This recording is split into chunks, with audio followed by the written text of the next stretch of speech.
आज हम सीखेंगे विभाज्यता के नियम।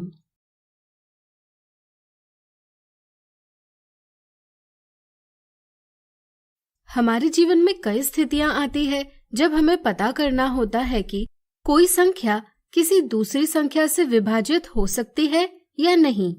विभाज्यता के नियमों यानी डिविजिबिलिटी रूल्स से संख्या को विभाजित किए बिना कोई संख्या किसी दूसरी संख्या से विभाजित हो सकती है या नहीं, यह आसानी से पता किया जा सकता है। आइए इन नियमों को जानें। 2 से विभाज्यता यानी डिविजिबिलिटी बाय 2। यदि किसी संख्या का अंतिम अंक 0, 2, 4, 6 या 8 हो तो वह संख्या 2 से विभाज्य यानी डिविजिबल होती है।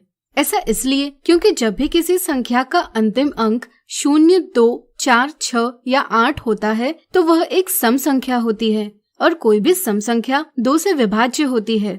इसलिए हम कह सकते हैं कि 2 से विभाज्यता के लिए संख्या का अंतिम अंक सम होना चाहिए। 3 से विभाज्यता यानी डिविजिबिलिटी बाय 3। यदि किसी संख्या के सभी अंकों का योग 3 से विभाज्य हो तो वह संख्या 3 से विभाज्य होती है। 4 से विभाज्यता यानी डिविजिबिलिटी बाय 4। यदि किसी संख्या के अंतिम 2 अंकों से बनने वाली संख्या 4 से विभाज्य हो तो वह संख्या 4 से विभाज्य होती है। 5 से विभाज्यता यानी डिविजिबिलिटी बाय 5। यदि किसी संख्या का अंतिम अंक 0 या 5 हो तो वह संख्या 5 से विभाज्य होती है। 6 से विभाज्यता यानी डिविजिबिलिटी बाय 6। यदि कोई संख्या 2 और 3 दोनों से विभाज्य हो तो वह संख्या 6 से भी विभाज्य होती है। चलिए जानते हैं यह नियम क्यों काम करता है। यहाँ 2 और 3 सह अभाज्य संख्याएं यानी कोप्राइम नंबर्स है, यानी कि एक के अलावा कोई भी दूसरी संख्या इन दोनों का सार्वगुणनखंड यानी कॉमन फैक्टर नहीं है। अगर 2 सह अभाज्य संख्याएं किसी संख्या को पूरा विभाजित करती है तो इनके गुणन से प्राप्त होने वाली संख्या भी उस संख्या को पूरा विभाजित करती है। संक्षेप में हम कह सकते हैं कि किसी संख्या से विभाज्यता की जांच के लिए हम उसके सह अभाज्य गुणनखंडों से विभाज्यता की जांच करते हैं। 8 से विभाज्यता यानी डिविजिबिलिटी बाय 8। यदि किसी संख्या के अंतिम 3 अंकों से बनने वाली संख्या 8 से विभाज्य हो तो वह संख्या 8 से विभाज्य होती है। 9 से विभाज्यता यानी डिविजिबिलिटी बाय 9।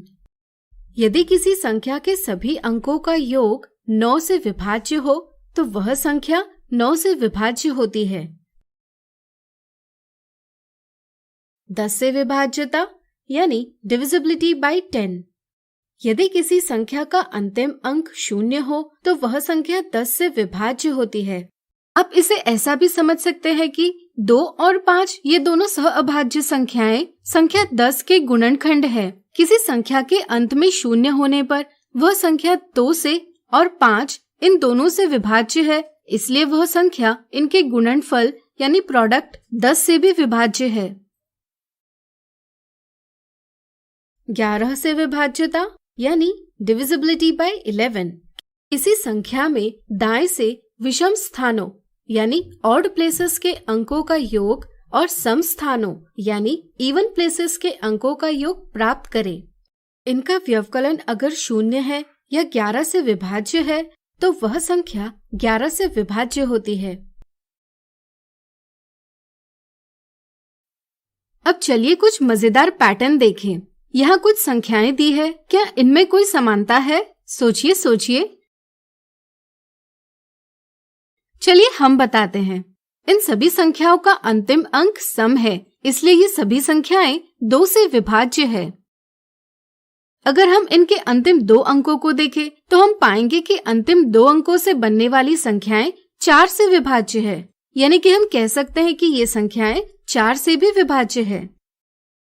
इसी तरह अगर हम अंतिम 3 अंकों पर विचार करें तो हम पाएंगे कि अंतिम 3 अंकों से बनने वाली संख्याएं 8 से विभाज्य है, इसलिए दी संख्याएं 8 से भी विभाज्य है। इस तरह से किसी संख्या की 2 से विभाज्यता अंतिम अंक को देखकर, 4 से विभाज्यता अंतिम 2 अंकों को देखकर और 8 से विभाज्यता अंतिम 3 अंकों को देखकर पता की जा सकती है। इस तरह से आज हमने सीखे विभाज्यता के नियम। अगले वीडियो में कुछ उदाहरणों से इन्हें और अच्छे से जानेंगे।